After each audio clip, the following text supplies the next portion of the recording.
یاد رکھ لیں شرعی لحاظ سے کوئی لباس فکس نہیں ہے کہ فلانا لباس سنت ہے یا فلانا لباس سنت ہے، کوئی ایسے فکس نہیں ہے۔ ہاں جو چیزیں فکس ہیں حدیث میں وہ ایک بطور ایک قانون کے اللہ کے نبی صلی اللہ علیہ وسلم کو قمیص پہننا پسند تھا۔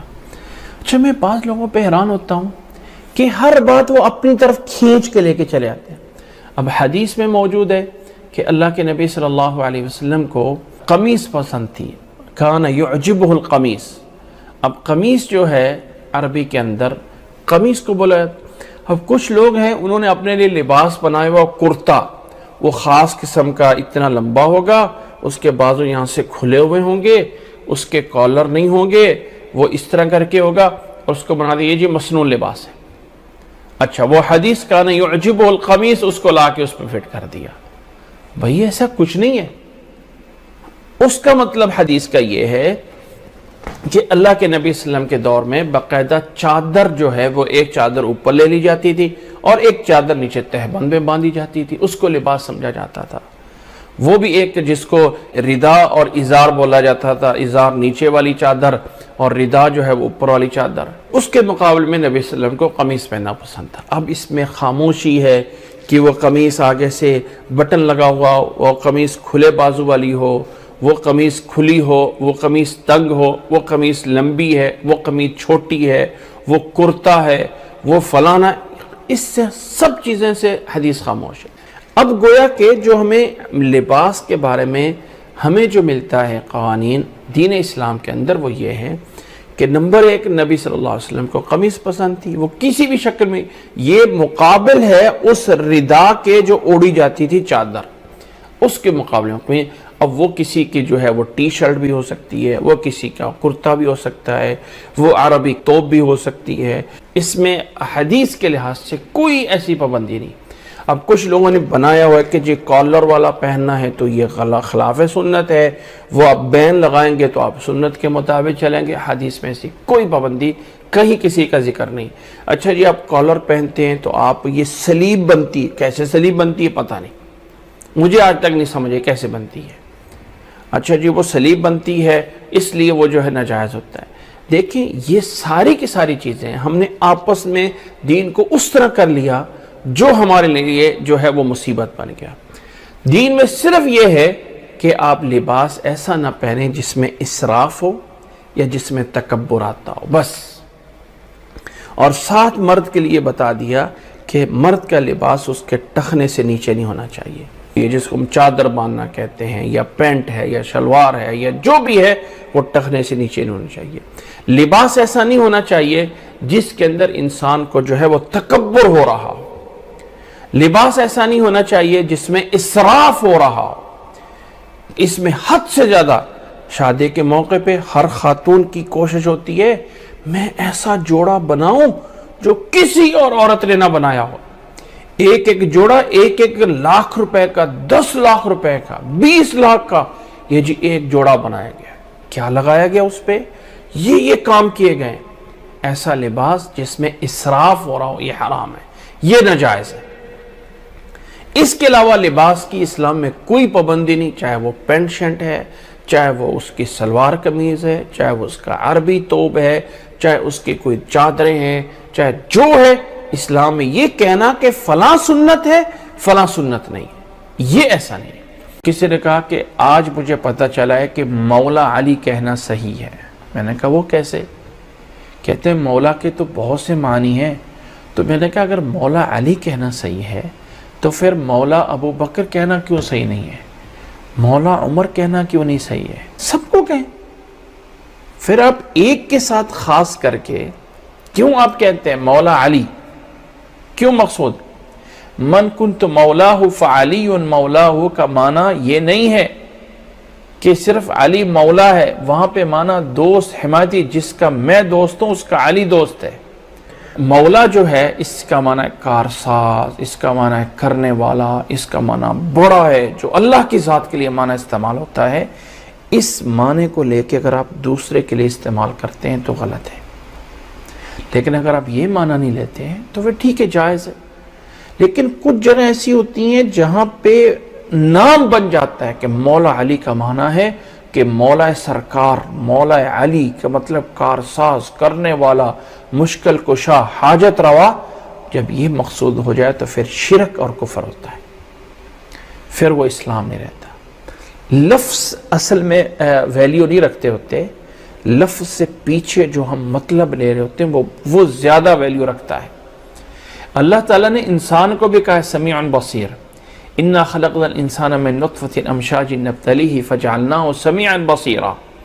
اللہ نے انسان کو بھی سمیع بصیر کہا ہے، لیکن کیا انسان کا سمیع اور بصیر ہونا اللہ کے سمیع بصیر کی طرح ہے؟ نہیں، اللہ کا سمیع بصیر ہونا اللہ کی شان کے لائق ہے، اللہ تعالیٰ بہت بڑا وسیع۔ انسان کا سمیع اور بصیر ہونا اپنے لحاظ سے اصل میں ڈیپینڈ کرتا ہے کہ آپ پیچھے معنی کیا لیتے ہیں۔ اگر کوئی انسان کسی کو، یہ لفظ جو ہم اپنی زبان میں بولتے ہیں نا، لفظ مولوی صاحب، مولوی، یہ بھی اسی مولا سے نکلا ہوا ہے۔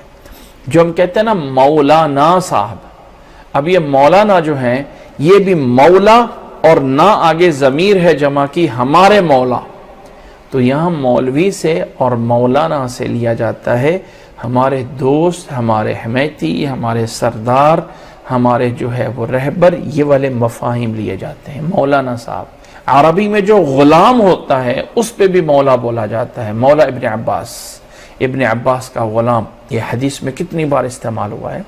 تو لفظ جو ہے اس کی کوئی بڑا فرق نہیں ہے، مین ہے کہ اسے معنی کہاں لیا گیا ہے۔ لیکن ایک لفظ جو ہے وہ بعض دفعہ کسی کا امتیاز بن جاتا ہے۔ میں مثال دے کے سمجھاتا ہوں۔ نبی صلی اللہ علیہ وسلم کے صحابہ کے بارے میں ہم کہتے ہیں رضی اللہ تعالی عنہم یا رضی اللہ عنہ، یہ لفظ بولتے ہیں۔ بزرگ ہیں، اللہ کے اولیاء ہیں، نیک لوگ ہیں، ہم ان کے لیے بولتے ہیں رحمہ اللہ، رحمت اللہ علیہ، اس طرح کے الفاظ بولتے ہیں۔ اللہ کے نبی صلی اللہ علیہ وسلم کے لیے ہم بولتے ہیں صلی اللہ علیہ وسلم۔ جو پہلے انبیاء علیہ السلام گزرے ہیں ہم ان کے لیے بولتے ہیں علیہ السلام، ابراہیم علیہ السلام، عیسیٰ علیہ السلام، موسیٰ علیہ السلام، ان کے لیے علیہ السلام، صحابہ کے لیے رضی اللہ عنہ، بزرگوں کے لیے رحمہ اللہ، اور اللہ کے نبی صلی اللہ علیہ وسلم کے لیے تو درود ہے صلی اللہ علیہ وسلم۔ علیہ السلام کا معنی ہے اللہ تعالیٰ ان پہ سلامتی کرے، رضی اللہ کا معنی ہے اللہ ان سے راضی ہو جائے، رحمہ اللہ کا معنی اللہ اس پہ رحمت کر دے۔ تو بطور معنی کے کسی بزرگ کو کہہ دیا جائے علیہ السلام تو اس میں کوئی گناہ نہیں ہے۔ کسی ولی کو ہم کہہ رہے ہیں علیہ السلام، اللہ تعالیٰ اس پہ سلامتی کرے، اس میں کوئی گناہ نہیں ہے۔ کسی صحابی کو ہم کہہ دیں علیہ السلام، اس میں کوئی گناہ نہیں ہے کہ فلاں صحابی علیہ السلام، اللہ تعالیٰ اس پہ سلامتی کرے۔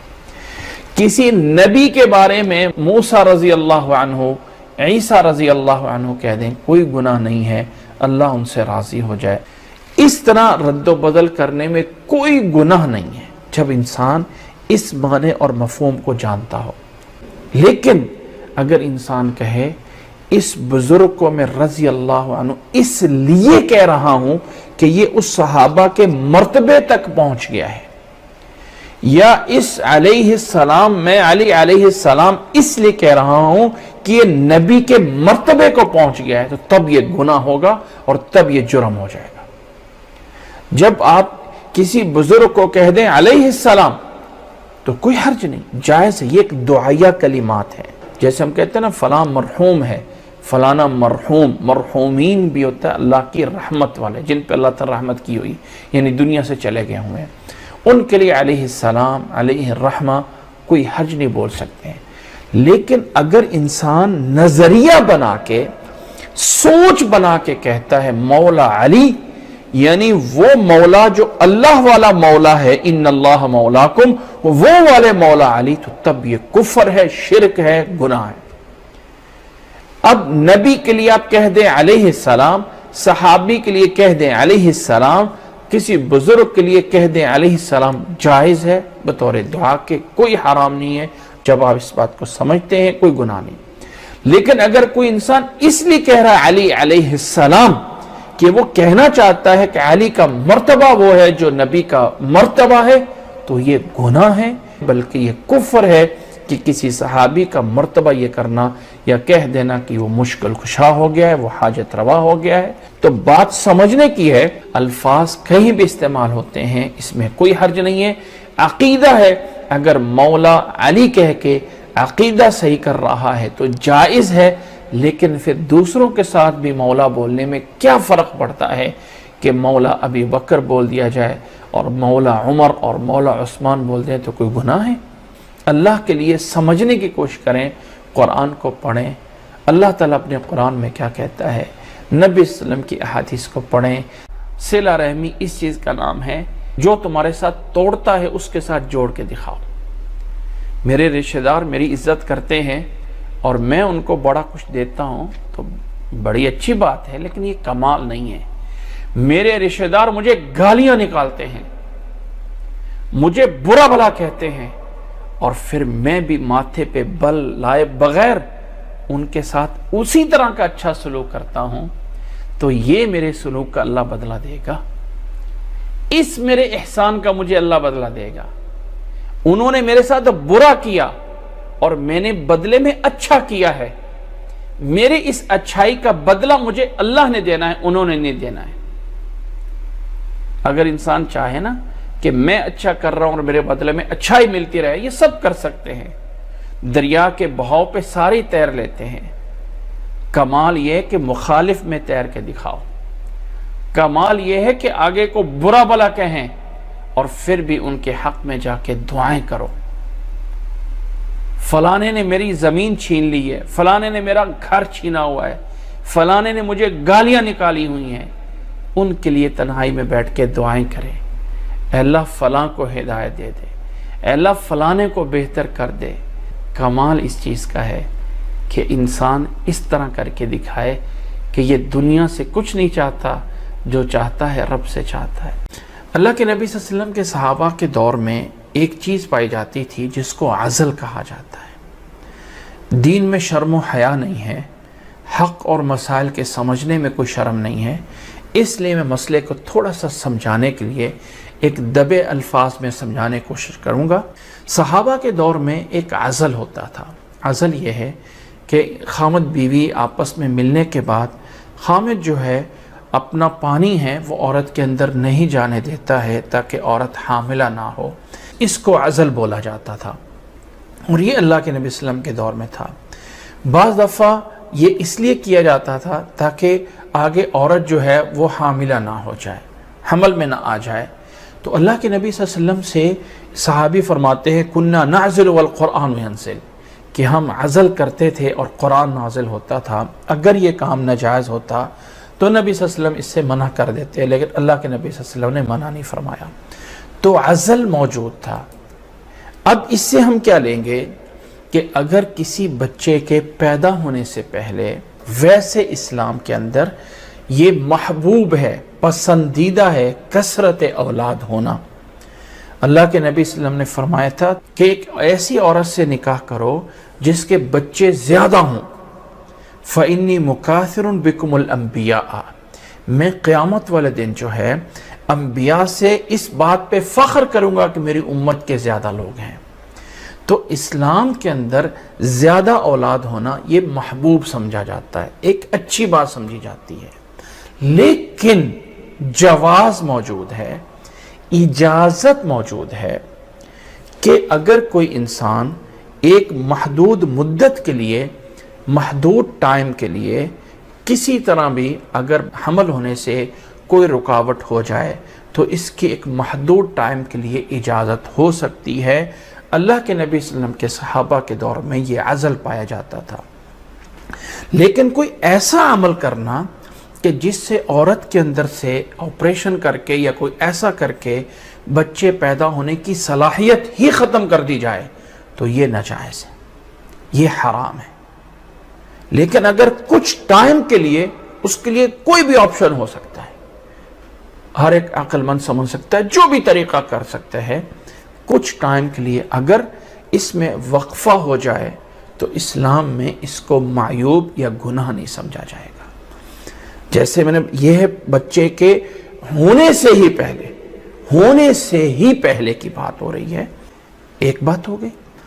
اب اگر حمل ہو گیا تو کیا اس میں سے کوئی ایسی گنجائش ہے کہ انسان بچ جائے؟